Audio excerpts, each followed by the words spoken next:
Hi there, welcome back to the Kenny Veach M-Cave mystery. Today is a very important video as I present to you the official police report of Kenny Veach, which does include important details such as when he was actually reported missing, not when the girlfriend supposedly claimed, additional details about Kenny, a backstory as well of what happened, where he was last seen before going missing, the account from the girlfriend's point of view, as well as details about her too, Sharon Pilgrim, and in addition, the description of Kenny's vehicle. This is all official.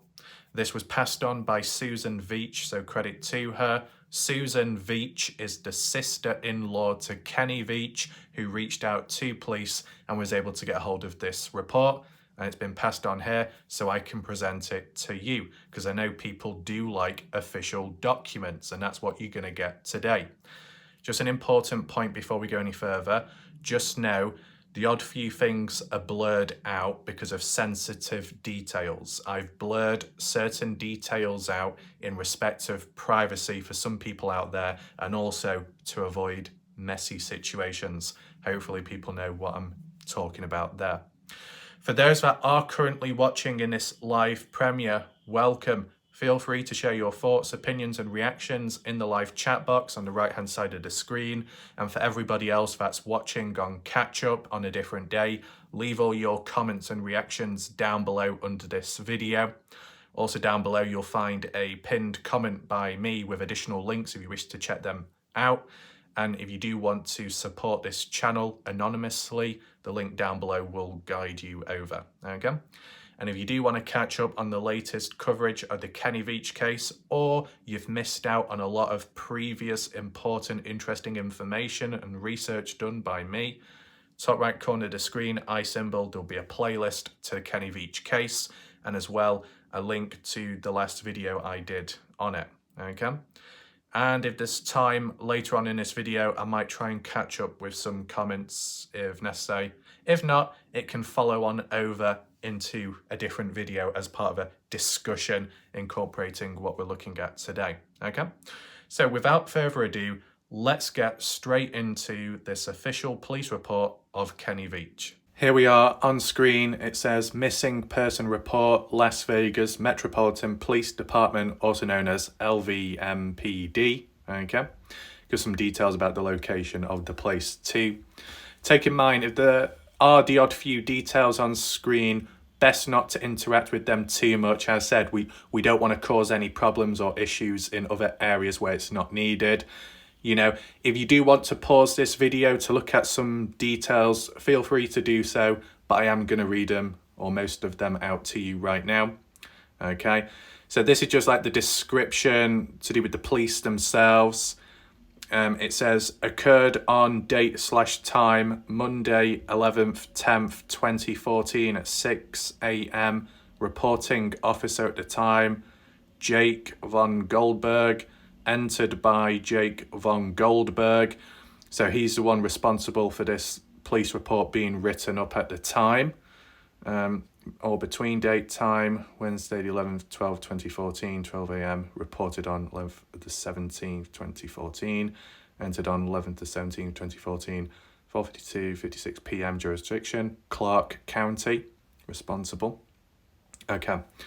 So just wanted to show you this first so it's all official and it makes sense. Also take in mind this has been shared through Adobe Acrobat. Now some of you might be familiar with Acrobat because the last time I accessed some documents via this way was in the Dylan Rounds case, I believe, with documents, court documents to do with James Brenner in the murder of Dylan Rounds. Does anyone remember that? Anyway, let's move on. So it says offences, missing person, adult. Okay. So we're just going to scroll down very slowly just so you can see it all. Let's go about there. So, missing person report, name of individual, missing person, Kenneth Veach. Full name, Kenneth Lee Veach. A written statement, no. Can ID suspect? Yes. Date of birth, 1966. Age at the time, 47. Gender, male. Race, white. Ethnicity, not Hispanic or Latino. Okay. His height, 5'8". His weight, 140 pounds. Hair colour, brown. Eye colour, brown. Employer, school, doesn't say. Tourist or resident, highlighted as resident because that's where he lived in Las Vegas. Occupation grade, departure date, that doesn't say. Address, take in mind the address is no longer valid as Kenny no longer lives there. Okay, I just want to let you know. So no funny business there. Let's try and keep it above board. But we have checked out the location in the past, okay? So if you are interested or you just simply want references, just check back on my channel because we did a map analysis looking at Kenny's house where he once lived. And the reason why we did that at the time was going through the years of 2014, 2013, 2012 to see, you know, was Kenny caught on camera or was his vehicle caught on camera in between or later onwards? Now, didn't really see or find anything too strange, but when it came to the daughter, Vicky Veach, Kenny's vehicle was caught on camera at a later date at her place of living at a point in time. That was very interesting. As I said, it's all on my channel documented. As for the cell phone, it gives a number there, but most likely it no longer works because, you know, Kenny's no longer in possession of that phone number nor his actual original phone because it was found at the mine shaft. But, you know, it's just giving the formal descriptions. Now, lower down, it says missing person / runaway. Physical appearance, casual clothes. Physical build, thin. Headwear colour, doesn't really say. Skin complexion, fair. Eye description, normal. Teeth description, normal. Hair length, short. Hairstyle, straight. Interesting that, straight. Because I'm sure Susan at a point said his hair goes curly, but maybe it's just the time of when it was. Facial hair, unshaven, stubble. Yeah, remember that. Speech characteristics, not mentioned. Speech manner, not mentioned. Dominant hand, he's right-handed. Now, when it comes to speech characteristics, I would say that Kenny is known to stutter a little bit, or maybe get a little bit too ahead of himself when talking, and that Kenny's speech manner is a little bit erratic at times, as we've seen in previous footage of him. I'm surprised it wasn't mentioned here, but then again, maybe they couldn't describe it completely. The injury or condition not provided. Medical information unknown. That sounds a bit dodgy, right? Distinctive jewellery, none. So when we get back to the injury or condition not provided, well, doesn't he have that long-term leg injury, his left leg, from when he blew it out on a previous hike in the past, which covered 20 miles up to a mountain peak, and he needed to be rescued, airlifted? You know, long-term injury like that. And when it mentions medical information, are you saying that Sharon Pilgrim did not provide any about Kenny? Or is it simply because Kenny supposedly never sought help, never was diagnosed with a certain mental illness, so it's classified as unknown? You can't just presume it, it has to be officially highlighted to then be acknowledged onto the database here, maybe. But when it says unknown, it kind of highlights that possibility that Kenny Veach wasn't depressed nor suicidal, right? I'm just saying from how you interpret it on screen. Now, what else? Blood type, unknown, not mentioned. Disappearance type, voluntary. Voluntary. That Kenny purposely made the decision to go missing. Really? That's strange, that. I'll be honest with you. Because if the medical information says unknown, highlighting there are no clear issues with Kenny's mental health, and that his disappearance type was voluntary, that he was of sound mind to make the choice to go missing, it kind of rules out suicide. It rules out mental health, doesn't it, right? Because when someone might be mentally ill, considered vulnerable, gone missing, that's not voluntary, not really. Yeah, they're not of sound mind. They're not thinking clear. Look at the Christine Passay Parker case of recent time, back at 14th of August or so. No, 8th of August when she went missing. Christine Passay Parker, somewhere at Battle Mountain, Nevada, in a small town, ended up leaving the area and going off somewhere. Vehicle found abandoned at Eugene Mountains. That she had long-term injury to her head in the past, which caused side effects with time, required medication, and then she suddenly stopped taking medication a week or two before going missing. So that led to her becoming more vulnerable, not quite thinking clear, can't remember stuff, panicking, getting worried. So something like that, if you saw in a database report, it would probably say issues, medical problems, complications, and all that. But here, it doesn't. So the whole claim that Kenny Veach is suicidal, that he went out there and he wasn't in the right frame of mind, well, officially, it goes against it, right? Very interesting. Kind of shocking. It almost goes against what the girlfriend, Sharon Pilgrim, has claimed all this time, right? Anything else do we need to mention here? Missing before? No. So that means Kenny Veach has never gone missing beforehand, right? How long at present address? 4 years at his place of living. He was living there for 4 years. What's this? Responsible adult. Doesn't mention anything. Last seen by Sharon Pilgrim. And that's true because it was the day before, the night before, where Sharon Pilgrim and Kenny Veach hung out together in Las Vegas and went to a movie theatre. Okay, you might mention it further down below. Anything else? Relationship to MP, other. What does that mean? Relationship to MP, other. I'm not quite sure. Last seen, date, time. Last seen where? Right. So it goes from left to right. Last seen by Sharon Pilgrim. Last seen where? At movie theatres, Fort Apache, Sahara. Last seen, date / time, the 11th of the 9th, 2014 at 10 p.m. 2200 hours. So that perfectly fits into the correct description of what I've seen in the past. This is all accurate and consistent, I can confirm, okay? So it gives the name of the movie theatre, Fort Apache, Sahara, Las Vegas, and they were watching the film to do with a bird flying. I think that was the title of it or so. And as for the last seen, date, time, in case people are confused because it's reversed, basically in 2014, the 11th month, November, on the 9th day. 1 day before Kenny Veach went missing, okay? And it was at 10 p.m. Right, lower down it says, Kenny Veach last seen wearing a white shirt with blue jeans. Footprints available? No. Photo attached? No. X-rays available? No. Corrected vision? No. Fingerprints available? No. Dental available? No. Circumcised? It doesn't say, I don't think. We don't really need to know about that detail.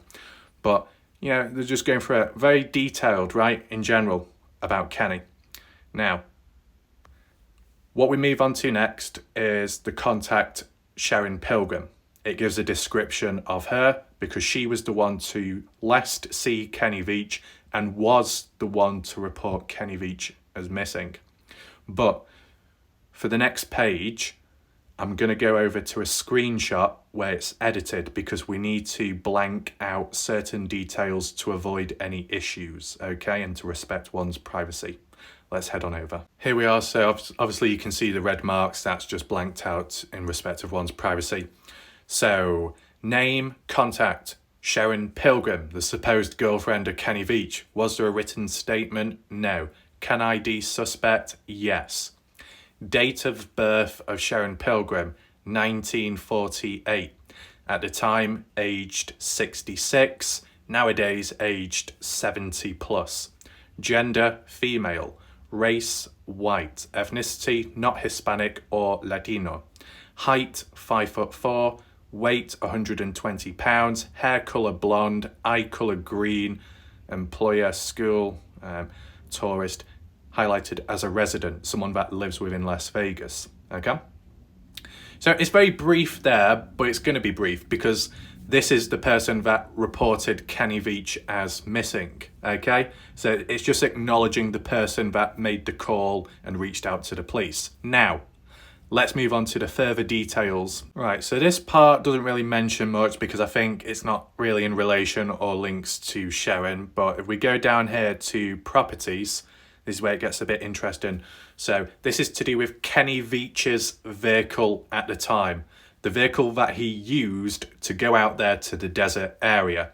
Type, automobile, not stolen or recovered. Now, I believe, take in mind that this police report was before the search and rescue went out there, in which they retrieved the phone and found the vehicle. Take in mind that this report, and we can reflect back on it at the end, was done on the 17th. But I believe it was shown that reported Kenny is missing on the 17th of November 2014, but it was the 22nd of November 2014 when search and rescue went out there and retrieved Kenny's phone near the mine shaft, and would have also come across Kenny's vehicle because it was parked out there. Okay, so this police report was before search and rescue, hence why it said vehicle not recovered, but it was recovered in the end. Okay, and it supposedly did exchange and pass around the family of Kenny Veach, Vicky Veach being in ownership of it at some point, and we've seen it on Google Earth as proof. I said check my previous videos out in case you're interested there. And yeah, there was some talks that Kenny's vehicle was sent to a scrapyard, chop shop or something, but let's just read out the details here that have been mentioned. Status information only. The description of Kenny's vehicle is an SUV. The manufacturer is a Mitsubishi, however you say it. Quantity, just one vehicle. Value does not mention. Colour, dark blue, which is correct. The model, Montero, Mitsubishi. License plate. The serial number, the VIN. License plate state, Nevada. License plate expiry date, 2015. Okay.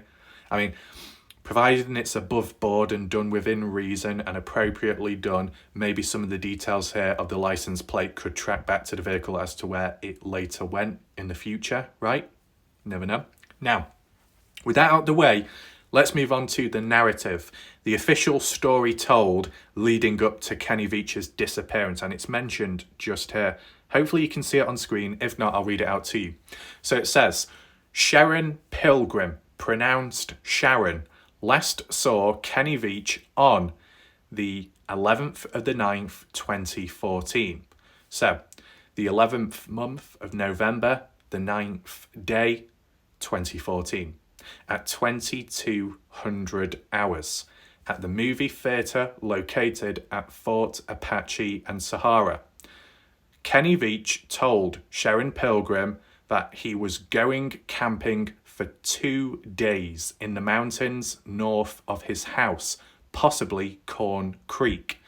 Sharon Pilgrim told Kenny Veach to text before he heads out. On the 11th month of the 10th day, 2014, the day after, at 6 o'clock in the morning, Kenny Veach texted Sharon Pilgrim that he was heading out. Sharon Pilgrim has not heard from Kenny Veach since. Kenny Veach is Sharon Pilgrim's ex-boyfriend and former cohabitant, and they have had continual contact over 7 years, to include regularly hiking. 3 weeks ago, Kenny Veach talked about having thoughts of suicide. Right. 3 weeks ago. 3 weeks before Kenny went missing, talked about thoughts of suicide and stated he would do it in the mountains where nobody could find him. Since that comment, Sharon Pilgrim told Veach he has to contact her every 5 days or she would call the police for a welfare check. Veach has continuously called since then, When Pilgrim had not received contact 5 days after the day he was supposed to be home, she called the police. Veach is losing his house and also owns an unknown type of handgun. It's interesting how the official police report says Kenny Veach owns an unknown type of handgun, yet all the news articles over time seem to know what type it is, a 9mm. Interesting. It's interesting how it says Veach is losing his house.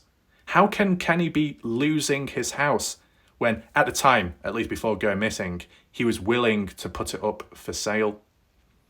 I mean, I guess maybe no one ever reached out or took up that offer, so it was going to be lost anyway, and with the money issues too. But you can see that there was a little bit of intervention from the girlfriend about Kenny supposedly being suicidal, wanting to die, but maybe not enough was done. You take in mind that Sharon Pilgrim, mental health profession in the fields, but maybe a bit too laid back. I know how it's worded here, it sounds quite formal and maybe somewhat caring, but also remember, and it actually came from Sharon Pilgrim herself on YouTube, if you wonder where the source is, from Kenny's MK hype video, there was a time where Sharon did point out that she said to Kenny at the time, "You better not pull a Robin Williams on me." Now, who's Robin Williams? Well, how do you call it? Celebrity, maybe actor, whatever. Considered comedian as well, I don't know, but ended up committing suicide in the past, right before Kenny Veach went missing, I would assume, hence why the reference was mentioned. So because of someone committing suicide in the past, who maybe Sharon was a fan of a celebrity, maybe, she didn't want the same to happen to her ex-boyfriend slash friend Kenny. But still, to come out with that line, "Don't pull a Robin Williams suicide on me," sounds a little bit insensitive and unprofessional when it is coming from somebody in the mental health field, right? Is there anything else to acknowledge here? Well, at least for the narrative of what happened the night before, going to that movie theatre, that seems to check out because that's all it's ever been worded as. I guess the interesting thing is how it gives the date of where Veach was to text or call before he heads out, and it was on the day of when he went missing, the 10th of November 2014 at 6 in the morning. That's when Veach texted Sharon Pilgrim about heading out, okay? But it's to think how we can do a shorter dedicated video to it, but like how it says Kenny was going to go out there for 2 days, so it would have coincided with the 10th of November going out there and then following into the next day, the 11th. But yeah, it's been like worded here that after 5 days of no contact from Kenny, that's when she decided to call the police. That's when she decided to take some form of action. Seems a little bit delayed. If you know someone's heading out for only 2 days, why do you need to wait a couple extra days of no contact? It just sounds a little bit odd. And in terms of overall of when Kenny was reported missing, it's just been dragged out compared to what Sharon originally said. And as said, I'll also provide kind of like evidence there to back that point up in a separate video, so be on the lookout for it. So, are you surprised by any of those official details? Do you see any contradictions? Was there any key points which kind of contradict what Sharon Pilgrim has been stating all this time, pushing a false narrative? Well, let me know your thoughts down below in the comment section, whether you agree with it or not. But as of today, I just wanted to present to you this official police report, just to share it with you in general, because maybe not enough of this material does get shared around, but, you know, credit to Susan Veach being able to get hold of it and then pass it on. Take in mind, Susan Veach, sister-in-law to Kenny Veach, so it's been approved of theirs for like Veach relatedness. Okay, I just want to add those little details in, and once again that certain things were blanked out in respect to privacy and also to prevent issues from escalating. And once again, if there were certain numbers or addresses, probably best not to follow up on it too much out of respect, because such as like with Kenny Veach, whether he's alive or not till this day, he no longer lives in that particular place. He's moved on in some way or another, so there's no need to be following things up in areas where he's no longer at. Okay, hopefully you understand that. In general though, hopefully you found this video somewhat interesting. Feel free to like and share this to try and push it out there, and feel free to engage in the comment section because that can help push the video out there. I guess that's what YouTube looks for, levels of activity on videos, alongside me doing my part of using the appropriate title and thumbnail. But I just want as many people to hear about this, okay? Because realistically, within this case, there's a story, you know, the same old regurgitated one, right? Once upon a time, hiker went out there, never seen again. But how often do you hear about the narrative of the night before Kenny Veach was last seen? It's never really mentioned much, is it? So I'm going to try and do my best to fit it all into the title of this video. Whether I keep it simple or I try and make it more detailed, we'll see. I can also do short videos at times when I do get the time to do it, such as reflecting back on this series. I can do the short videos. So there is still more material to come. And I think the next video will be the comparison of what Sharon Pilgrim claimed when reporting Kenny missing and what it officially states, what we looked at today. So be on the lookout for that video. And yeah, I'll see you next time. Thanks for watching. Goodbye and good night for now.